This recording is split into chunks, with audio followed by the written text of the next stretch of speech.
بسم الله والصلاة والسلام على أشرف خلق الله سيدنا محمد وعلى آله وصحبه أجمعين. ازيكم حبايبي؟ وحشتوني جدا جدا. بجد التأخير ده كان غصب عني جدا، يعني أنا أسفة جدا على إن أنا ما نزلتش فيديوهات من زمان. هنبدأ مع بعض إن احنا نبدأ سلسلة بقى تنزيل فيديوهات إن شاء الله، كل حاجة جديدة وحصري هنزلها مع بعض. معايا النهاردة هنعمل كيكة جميلة جدا. طالعين بقى من العيد، خلصنا كل نواعم العيد بقى وكلنا وشبعنا نواعم العيد، عايزين نبدأ بقى بحاجات خفيفة كده وتناسب معانا موسم الصيف. كلنا خلصنا امتحانات وخلصنا مذاكرة، ربنا ينجح اللي شهادته لسه ما بانتش ويصلح حال كل ولادنا وكل بناتنا يا رب. النهارده هنعملها كيكه النايتي جميله جدا، يعني هتناسب معاكي في الجو الجميل اللي احنا فيه ده، يعني لا حر قوي ولا هو برد، جو لطيف الايام دي وعايزين حاجه خفيفه كده ناكلها وتعجب ولادنا. معايا انا دهنت الصينيه بتاعتي، ده اكبر مقاس عندي في القوالب اللي هي بتاعت الكيك او صينيه القالب المستطيل ده. دهنتها دهنه من الزيت ورشه من الدقيق.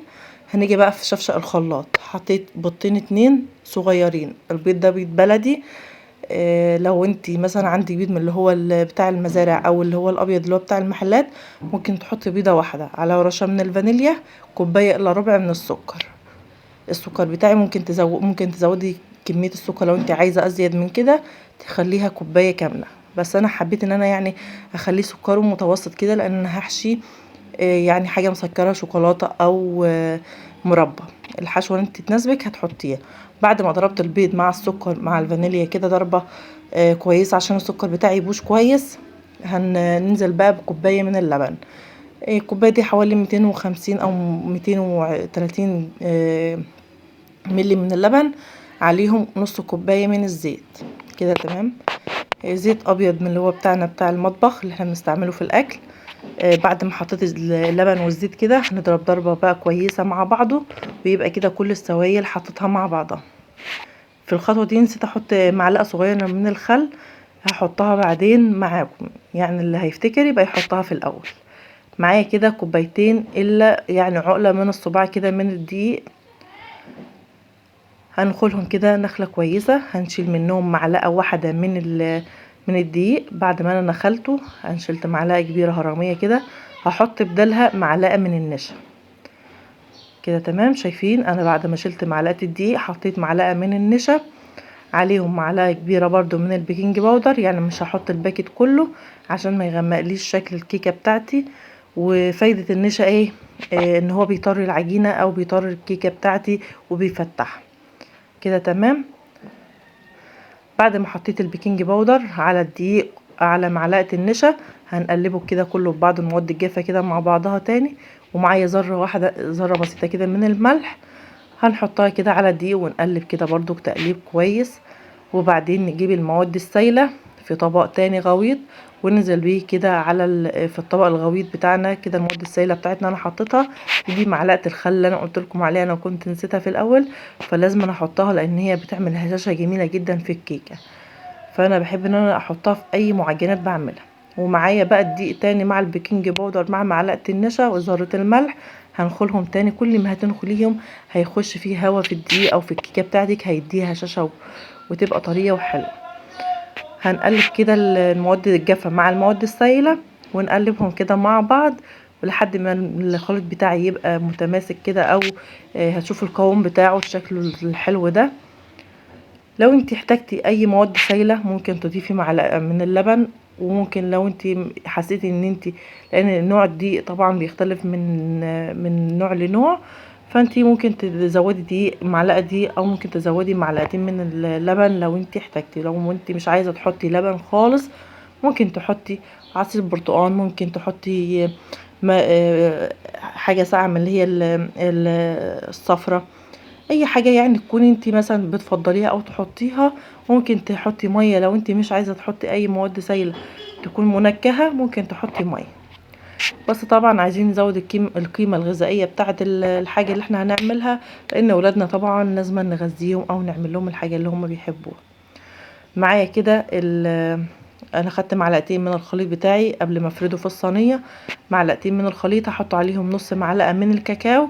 الكاكاو ده بتاعي طلع فاتح شوية، فانا استخدمت الكاكاو الاسباني اللي هو الغامق، فحطيته عليه فاغمق لي بقى شكل الكيكة بتاع المعلقتين من الخليط دول. فحطهم في كيس من بتاع التلاجة عشان هنزين بقى شكل الكيكة بتاعتنا من بره او من على الوش كده، عشان تبقى شكل الكيكة او النايت بتاعنا اللي احنا بنشتريه من بره. زي ما انتوا شايفين كده كيس اديته يعني، فتحت الكيس كده بالمقص كده حاجة بسيطة، وبعدين هنزين كده الشكل بتاع الكيكة من بره. بس تفردي اهم حاجة الصينية كويس علشان يبقى الشكل معاكي كويس او تبقى متساوية زي بعضها كده. هنزين كده الكيكة زي ما انتوا شايفين، وبعدين نديها خطوط كده خلة اسنان او عصاية الشيش تاووك او اي حاجة انت عندك يعني يكون لها سن رفيع كده او بسكينة.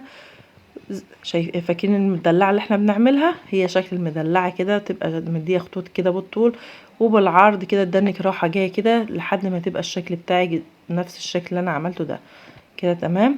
انا مشغله الفرن مسبقا على درجة حرارة 170 او 160، ما تعليش درجة الحرارة لان الكيكة بتاعتك رقيقة جدا، مش هتاخد معاكي اكتر من تلت ساعة او ربع ساعة في الفرن، وتطلعيها على طول. ولو انت محتاجة الشواية ممكن تشغليها، انا ما شغلتش الشواية خالص، وما شاء الله طلعت معايا وما لزقتش معايا في الصينية. لو انت حابة انت تحطي ورقة زبدة لو كنت خايفة منها ممكن تحطي ورقة زبدة كده. تمام. شايفين بقى شكل الكيكة قوامها جميل جدا ولذيذ وحلو قوي. انا بقى عندي جناش شوكولاتة. انا هحط قسمة الكيكة قبل ما انا مفرد الشوكولاتة، هفرد على النص واحد بس لان هطبق النصين على بعض ويبقى الكيكة كده تمام معايا، او النايت بتاعي جاهز للاكل او التزيين. وهنقطعه ونظبطه كده مع بعض. شايفين شكل الكيكة تحفة جدا وريحتها وطعمها وطرية جدا جدا. انا هقطع الاحراف دي، طبعا الاحراف دي اول حاجة بتتاكل، ما تقلقوش، ولادي واقفين جنبي مستنيينها بفارغ الصبر، وكانوا يعني مستنيين الحروف دي بياكلوها، بيموتوا فيها جدا. يعني دي اول حاجة بتتاكل في الكيكة. فهنقطع كده يعني الشكل العام بتاعها يبقى كويس من الاحراف كده، وبعد كده هنروح مقطعينها بالنص كده، وبعدين نقطعها بالطول يعني على حسب الشكل بتاعك او القطعة اللي انت عايزاها، كبيرة او صغيرة او متوسطة، الحاجة او الحجم اللي انت حباه كده. تمام. شكل النايت بتاعنا جميل ولذيذ، وشكل زي بتاع المحلات اللي احنا بنشتريه من بره، حاجة كده في منتهى الجمال. شكل انت بتجيبيه من بره بالظبط هتعمليها في البيت لولادك بحاجة او مقادير بسيطة جدا، مش هتكلفك كتير، مش هتاخد منك وقت خالص، 10 دقايق بالظبط يعني تسوية في الفرن، حاجة كده في منتهى الجمال. يا رب الفيديو بتاعي يعجبكم، مش هنتأخر عليكم تاني، وان شاء الله كل حاجة جديدة وحصرية معاكم، واشوفكم في الفيديوهات اللي جاية. ويا رب اللي جاي يكون احسن، ويجعل ايامنا كلها سنة ايام سعيدة، وينجح اولادنا كلهم جميعا يا رب، ويجعلها ايام كلها فرج وهنا وسعادة. واستودعكم الله الذي لا تضيع ودائعه، واشوفكم على خير، وادعوا لنا كده بالتفوق والنجاح باذن الله كلنا مع بعض. ويا رب الفيديو بتاعي يكون حلو كده ولذيذ، ومع السلامة. واسيبكم بقى تتفرجوا على النايت بتاعي او الكيكة بتاعتي.